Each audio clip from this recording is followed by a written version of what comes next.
సుమన్ టీవీలో మీ business promotions కోసం ఈ కింది నెంబర్ను సంప్రదించగలరు.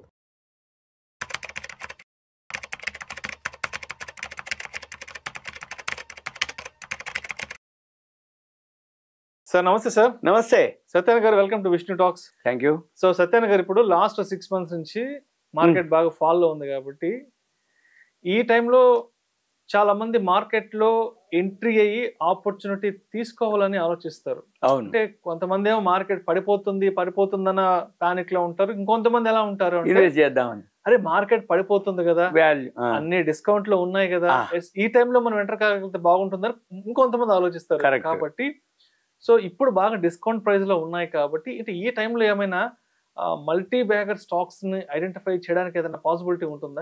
ఉంటుంది. ఎలా అనేది చూద్దాం. జనరల్గా ఏంటిదంటే మల్టీ బ్యాగర్ అంటే ఏంటంటే తక్కువ టైంలో ఎక్కువ రెట్లు పెరిగేదాన్ని మల్టీ బ్యాగర్లు అంటాం. అంతకుముందు ఏదైతే ఉందో ఏ రోజుకి ఆ రోజు ఆల్ టైమ్ హైక్ పోవటం, ఏది లాస్ట్ ఇయర్ మార్కెట్లు పెరగటం 6 నెలల నుంచి పడిపోయింది కాబట్టి పడుతూ ఉన్నంత వరకు అంటే అన్ని విధాల రష్యా ఉక్రెయిన్ వార్ టైంలో పడ్డా మళ్ళీ బౌన్స్ బ్యాక్ అవటం, ఇజ్రాయెల్ గాజా వార్లు అన్నప్పుడు మళ్ళీ పడి మళ్ళీ తర్వాత మనకు సంబంధం లేదని పెరగటం. అయితే చాలామందికి ఈ ఇంత ఫాల్ చూడలే.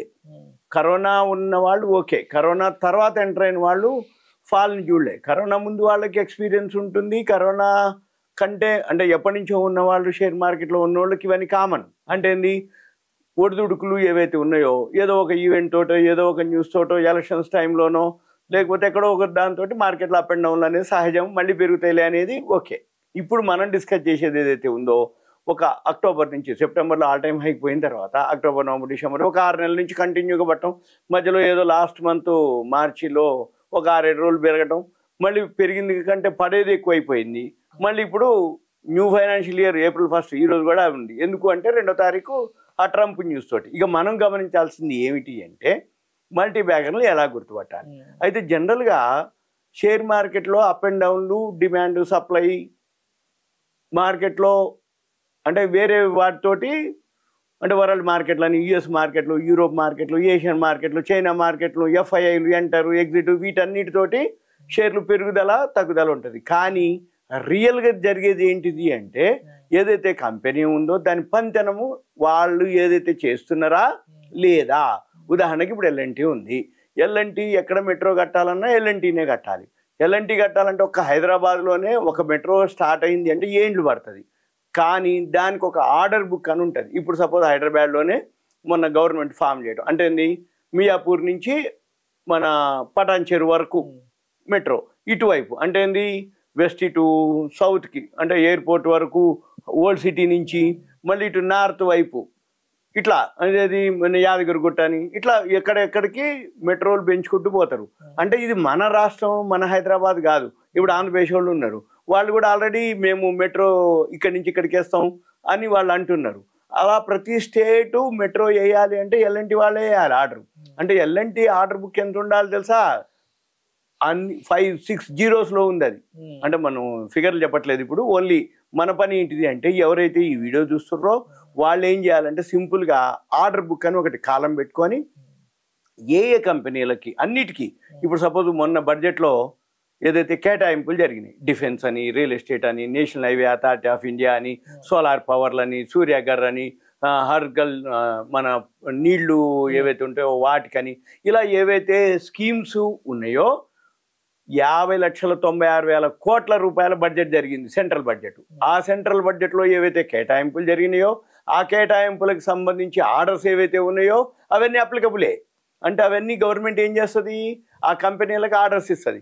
ఆ కంపెనీలకు ఆర్డర్ ఇచ్చినప్పుడు ఏం జరుగుద్ది, ఆర్డర్ బుక్ ఉంటుంది. ఈ ఆర్డర్ బుక్ అంటే ఏంది, షేర్ ప్రైస్ తగ్గినా పెరిగినా న్యూట్రల్గా ఉన్నా కంపెనీకి సంబంధం లేదు.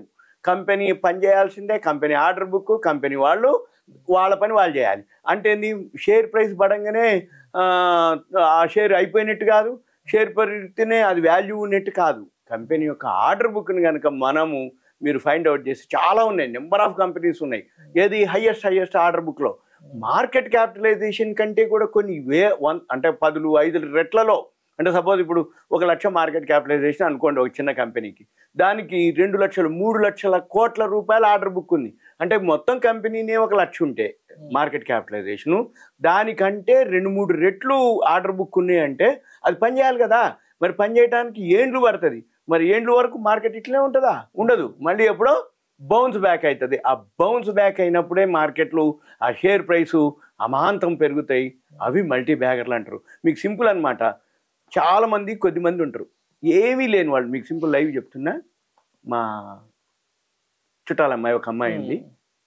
వాళ్ళ అన్నయ్య వాళ్ళు, వాళ్ళ అమ్మ వాళ్ళు, ఇంట్లో వాళ్ళు అప్పుడప్పుడు ఇచ్చిన పైసలు మళ్ళీ ఏదన్నా ఉంటే ఆమెకి ఇస్తే 30,000 టైంలో బంగారం 400 గ్రాములు కొన్నది 12 లక్షలు పెట్టి కొని. అంటే వాళ్ళ అమ్మాయి ఉంది, ఒకటే అమ్మాయి. ఆ అమ్మాయికి మ్యారేజ్ టైం కోసం అనమాట. మ్యారేజ్ అవుతుంది, మార్కెట్స్ అంతగా లేదు, అన్ని ఎసెట్స్ రూపంలో ఉన్నాయి, ఇల్లు జాగాలు ఏవో ఉంటాయి, అవన్నీ మనం అమ్మితే ఇమీడియట్గా రావు అని చెప్పేసి అంటే అక్కర్లేదు మేము ఎంత ఇస్తారంటారు. అప్పటికి 50,000 ఉంది అది బంగారం ధర. అంటే ఎంత? నేను 20 లక్షలు కట్నం ఇస్తాను. ఎట్లా ఇస్తున్నావు? నీ కాడెక్కడి అంటే ఎక్కడి ఏముంది, మీరందరు ఇచ్చినాయి ఏండ్ల నుంచి దాచిపెట్టినాయి. నేను 400 గ్రాముల బంగారం ఉంది, బార్లు ఉన్నాయి, అవి ఉన్నాయి లాకర్లో. ఆ 400 బంగారం ఏదైతే ఉందో నేను మా అమ్మాయికి ఇచ్చేస్తా. అంటే 20 లక్షల కట్నం కింద ఇస్తా. ఈ 400 గ్రాముల బంగారం ఏంటిది అంటే ఖర్చుల్లో కొంత తీసేద్దాం. అంటే కొంత అమ్మేసి పెళ్లి ఖర్చులు, కొంత ఇక మిగిలిందంతా వస్తువులు అని. అంటే ఈరోజు మళ్ళీ అట్నే ఉంది ఆ బంగారం. అంటే ఈరోజు సుమారు 90,000 వేసిన అంటే ఎన్ని ఇచ్చినట్టు అమ్మాయి కట్నం? 36 లక్షలు ఇచ్చినట్టు. అన్ని కట్టక మనం కట్టగలమా, ఇయ్యగలమా? వాళ్ళందరూ అసలు అనమాట. అప్పటిదాకా ఆమె మామూలుగా హౌస్ వైఫ్ అనుకున్న ఆమెకు ఒక నమ్మకం అనమాట. ఎప్పటికైనా బంగారం పెరుగుద్ది, ఎప్పటికైనా బంగారం పెరుగుద్ది. ఎవరితో ఏమన్నా కానీ బిజినెస్ బాగుంటుంది అంటే రియల్ ఎస్టేట్ వాళ్ళు రియల్ ఎస్టేట్ బిజినెస్ బాగుంటుంది అంటాడు. అంటే వేరే బిజినెస్ కనపడుతుంటది కానీ బంగారం ఎప్పుడు గ్రోత్ ఉండదని అందరూ ఒక అపోహ. అటువంటిది ఆమె చేస్తే ఈరోజు ఆ అమ్మాయి ఎసెట్ ఎంత అయినట్టు? 36 లక్షలు అయినట్టు. అంటే ఆ తల్లి అంటే చెప్తున్నా అనమాట. అంటే ఒక్కొక్కళ్ళు ఒక్కొక్క టైప్లో మల్టీ బ్యాగర్లు అవుతాయి. మల్టీ బ్యాగర్ అనే దానికి ఉదాహరణ అనమాట. అంటే ఆమె గోల్డ్ ఇన్వెస్ట్ అయితే మరి గోల్డ్ ఇన్వెస్ట్ చేయాలంటే ఇప్పుడు 90,000 ఇన్వెస్ట్ చేస్తే మరి అది ఎంత అయింది అనేది తర్వాత సంగతి. కానీ షేర్లు మాత్రం ఎప్పుడైనా సరే మల్టీ బ్యాగర్లు అవుతాయి. ఇది ఒక్క రీజనే కాదు, ఇలాంటివి ఇంకో 2-3 రీజన్లు ఉంటాయి. మనం ఇంకో వీడియోలో ఇంకొక రీజన్ తోటి అవి ఎలా గుర్తుపట్టాలి. ఇప్పుడు మన పని ఏం చేయాలంటే ఎవరైతే ఈ వీడియో చూస్తారో గూగుల్కి వెళ్ళొచ్చు, లేదు మామూలుగా కంపెనీల వైజు హిస్టరీ అని ఉంటుంది, ఆర్డర్ బుక్ అని ఉంటుంది కంపెనీకి. L&T అని, బొండాడా అని, అశోక్ లీలాండ్ అని, హిందుస్థాన్ ఏరోనాటిక్స్ అని, గార్డెన్ రీచ్ షిప్ బిల్డర్స్ అని డైలీ పేపర్లో పడుతూ ఉంటాయి. ఏమని ఈ కంపెనీకి ఇంత ఆర్డర్స్ వచ్చినాయి. అక్కడనే ఆర్డర్ బుక్ అని ఉంటుంది, గూగుల్కి వెళ్ళి సెర్చ్ చేసినా దొరుకుతాయి. ఆర్డర్ బుక్ అని ఉంటుంది. ఆర్డర్ బుక్ తీసుకొని ఏ కంపెనీకి ఏది, ఇప్పుడు కామన్గా అయితే ఇప్పుడు ఎయిర్పోర్ట్ కట్టాలంటే ఎవరు GMR వాళ్ళే, వాళ్ళ ఆర్డర్ బుక్ ఎంత ఉందో చెక్ చేయాలి, వాళ్ళ షేర్ ప్రైస్ ఎంత ఉందో చెక్ చేయాలి. మళ్ళీ ఇప్పుడు L&T ఉంది, ఆర్డర్ బుక్ ఎంత ఉందో చెక్ చేయాలి, షేర్ ప్రైస్ ఎంత ఉందో చెక్ చేయాలి. ఏ రోజుకి ఆ రోజు ఏ ఆర్డర్ బుక్ అంటే ఏ కంపెనీకి ఎంతెంత ఆర్డర్లు వస్తుందో డైలీ పేపర్లో వస్తాయి, మనీ కంట్రోల్లో వస్తాయి, money.readifలో వస్తాయి, economic times, business line, business standard అన్నిట్లో ఆర్డర్ బుక్ అని ఉంటుంది. మనం అవి కనుక నోట్స్ రాసుకోగలిగితే అవి రాబోయే రోజుల్లో మార్కెట్ ఎప్పుడో ఒక దగ్గర మళ్ళీ రివర్స్ అవుతుంది, బౌన్స్ బ్యాక్ అయింది. ఎప్పుడు ఏముండదు, ఏదో ఒక ఈవెంట్ తోటి మార్కెట్లు పట్టడం జరుగుతుంది, మళ్ళీ ఏదో ఒక రీజన్ తోటి మళ్ళీ మార్కెట్లు పైకి పోవటం జరుగుతుంది. ఉదాహరణ కరోనా ఉంది, కరోనా మళ్ళీ వస్తుందా? మళ్ళీ ఇక రాదు. ఆ రేట్లు వస్తాయా? రావు. మళ్ళీ ఇంకోసారి ఇప్పుడు రష్యా ఉక్రెయిన్ వారు ఉంది, మళ్ళీ వస్తుందా? వారు రాదు. కాకపోతే మనకు తెలియదు ఏ టైంలో ఏ రూపంలో జరుగుతాయి. ఇప్పుడు సపోజ్ ట్రంప్ ఉంది, ట్రంప్ గెలిచిండు, ట్రంప్ గెలిస్తే ఓకే అనుకుర్రు, మరి ఇట్లా జరుగుద్దని ఎవరు అనుకోలేదు కదా. ఇప్పుడు గోల్డ్ ఒకప్పుడు ఎవరిని అడిగినా అది ఏమరాబ్బా ఏమొస్తుంది అనుకోండి. ఒకప్పుడు అంత రియల్ ఎస్టేట్ అయితే తప్ప అబ్బా అదే బిజినెస్ అనుకోరు.